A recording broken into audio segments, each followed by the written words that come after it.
Inilah Adam. Dia menghidapi penyakit gout. Cubalah Ural. Ia boleh membantu untuk mencegah pengkristalan asid urik dalam terapi gout. Ural, pengekali air kencing yang berkesan untuk gout. Hai, Assalamualaikum. Anda sedang menonton Sekilas Fakta 15 Januari 2024 bersama saya Pia Ernadia.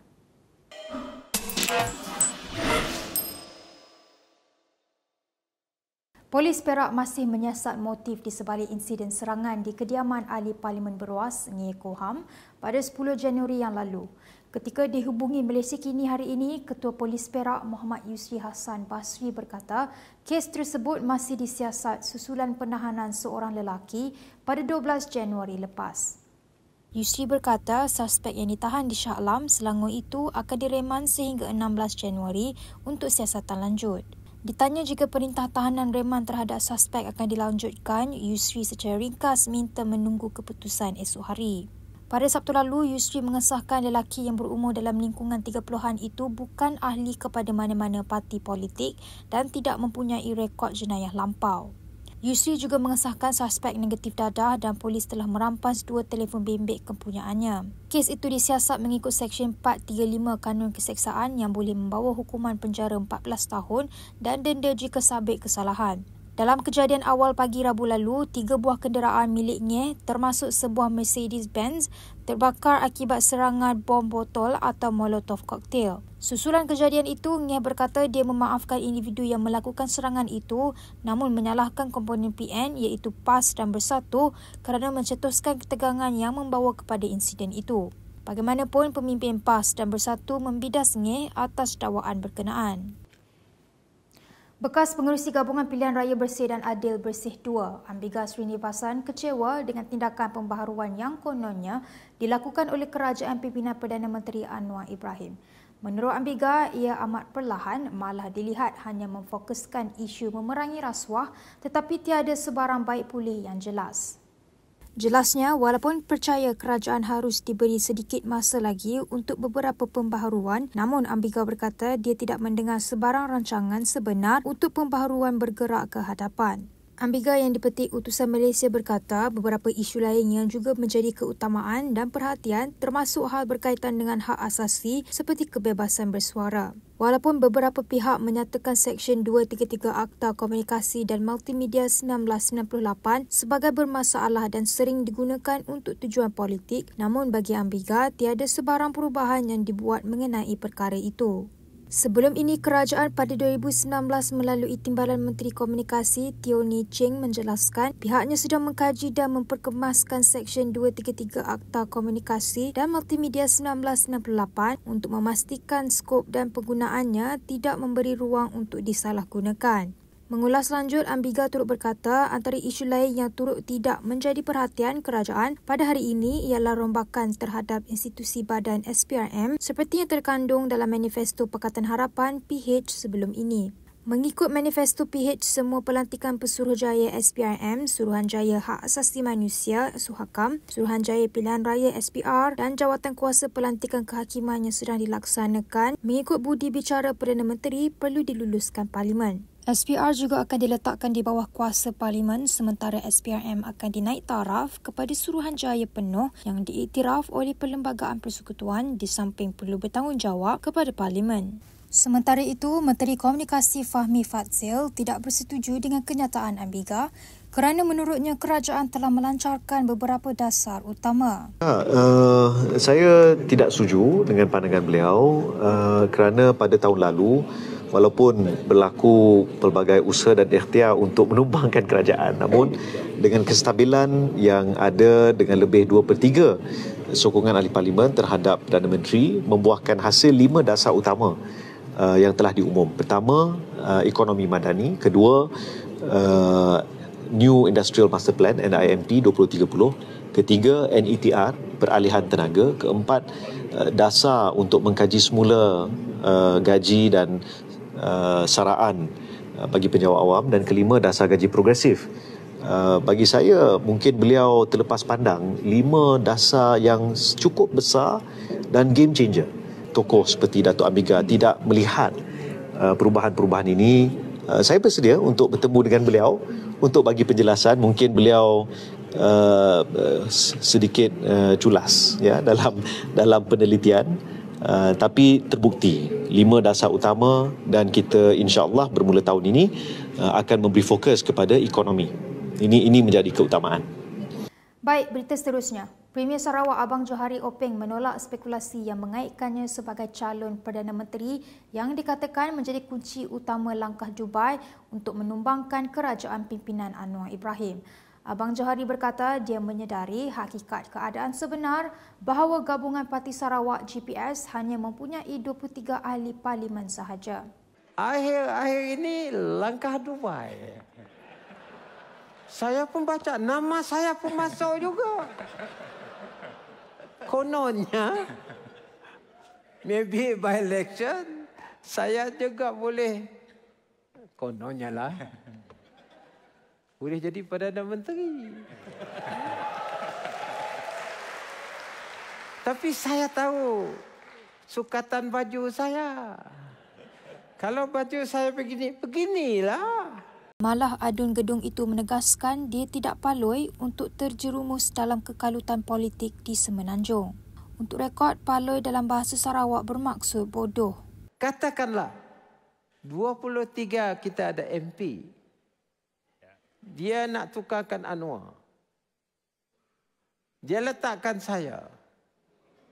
Anwar dah tak ada lagi. 23 saja. Kau lama tak lama kau sana. Keluar lagi. Itu saya kata, saya bukan paloi.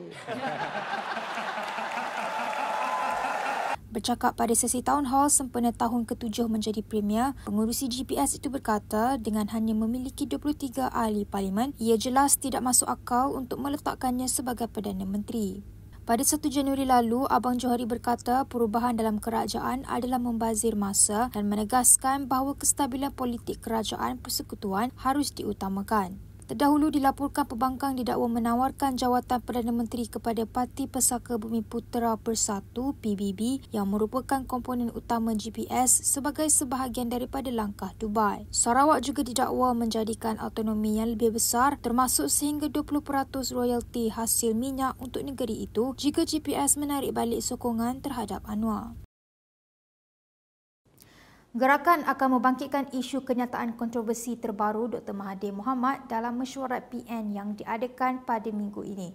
Dominic Lau berkata demikian ketika ditanya oleh Malaysia Kini sama ada parti itu akan mengecam kenyataan Mahathir yang dibuat dengan stesen TV satelit India Tanti TV. Terdahulu Mahathir dalam satu wawancara dengan stesen TV tersebut secara terbuka menganggap rakyat Malaysia yang bukan Melayu tidak mempunyai kesetiaan penuh kepada negara ini. Mahathir juga menunding jari kepada pendatang yang dianggapnya terus mengamalkan budaya serta adat masing-masing meskipun sudah menjadi warga negara Malaysia. Sementara itu, Lau dalam satu kenyataan berkata sebagai seorang negarawan, Mahathir tidak wajar mengeluarkan kenyataan yang menyinggung perasaan kaum lain. Menganggap kenyataan itu sebagai sangat memalukan, Lau menegaskan tidak sepatutnya ia dikeluarkan oleh seorang tokoh yang pernah membawa agenda wawasan 2020. Dalam perkembangan sama, Ketua Cabang PKR Kuala Selangor, Tiban Subramaniam semalam tampil membuat laporan polis terhadap Mahathir di Ibu Pejabat Polis Daerah IPD Klang Selatan. Kami membuat laporan polis supaya perkara ini disiasat di bawah 3R bagi memastikan ia tidak mencetuskan ketegangan antara kaum. Sekian laporan saya.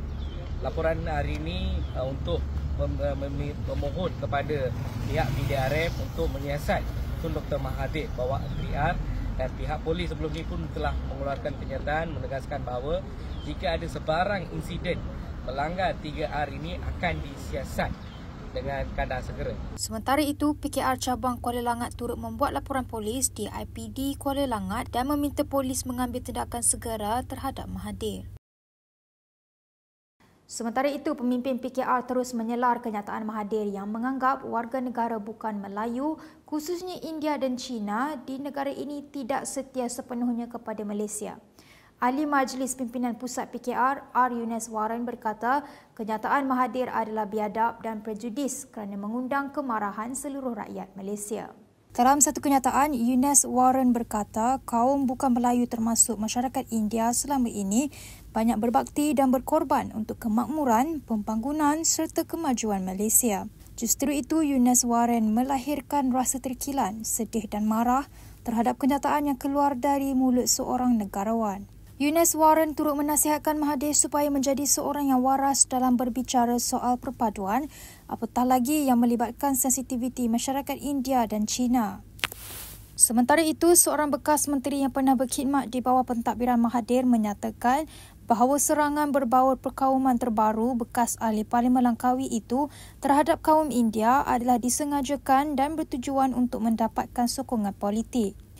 Bekas Menteri Sumber Manusia M. Kulasegaran berkata ia adalah kerana Mahathir dan Parti Pejuang yang diterajuinya kalah di semua kerusi yang ditandingi pada pilihan raya umum PRU lalu.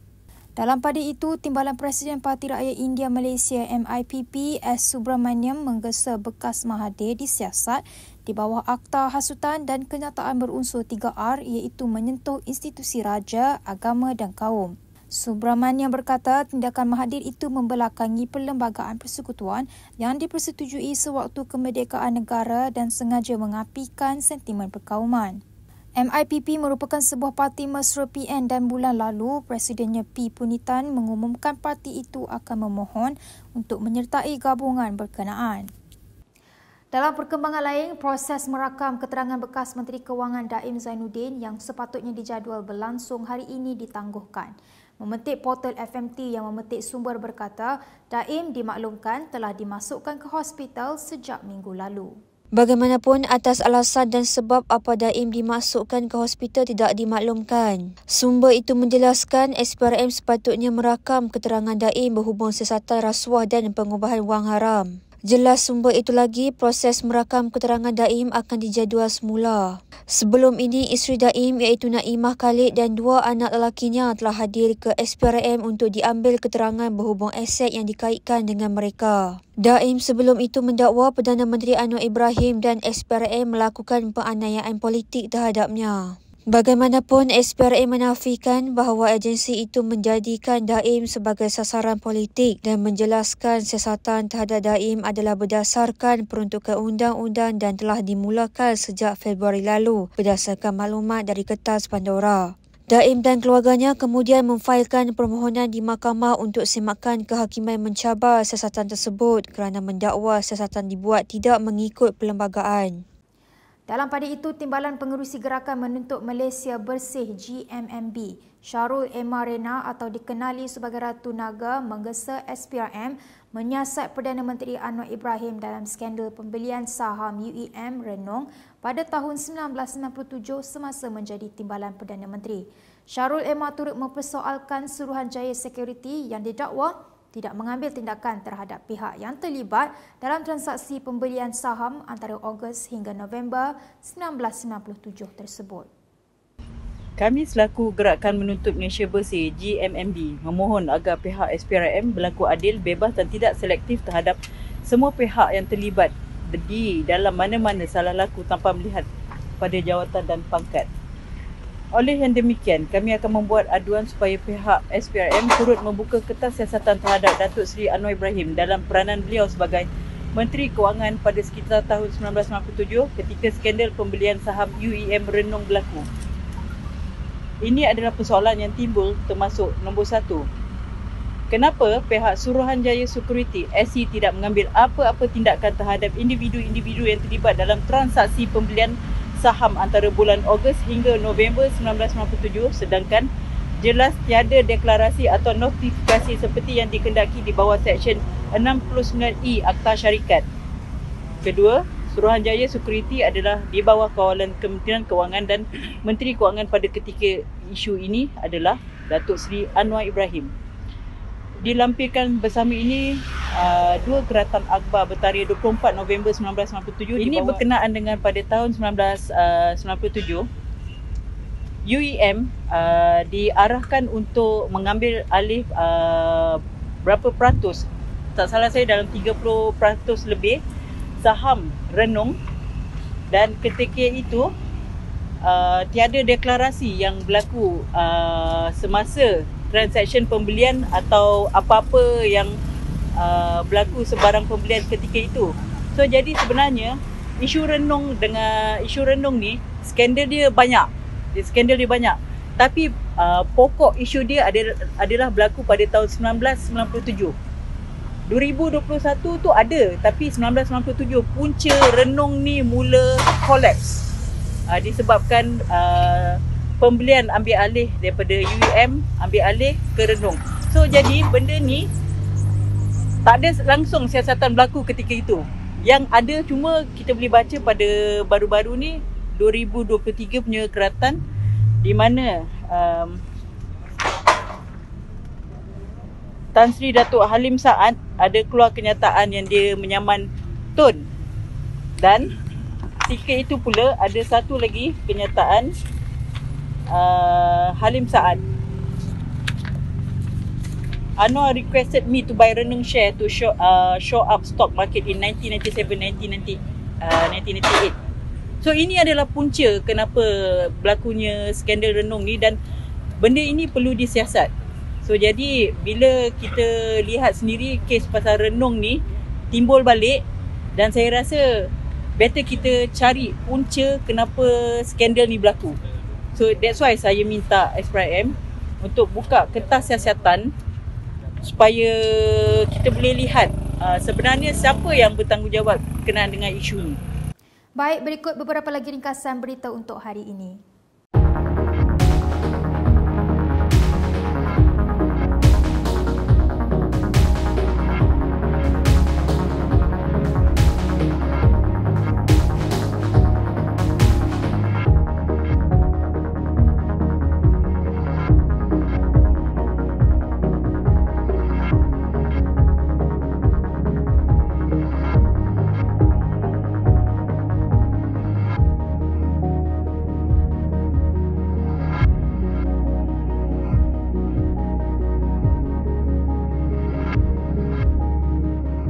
Sekian sahaja daripada saya, Pia Nadia, untuk sekilas fakta. Untuk lebih banyak berita, anda boleh melayari kinitv.com.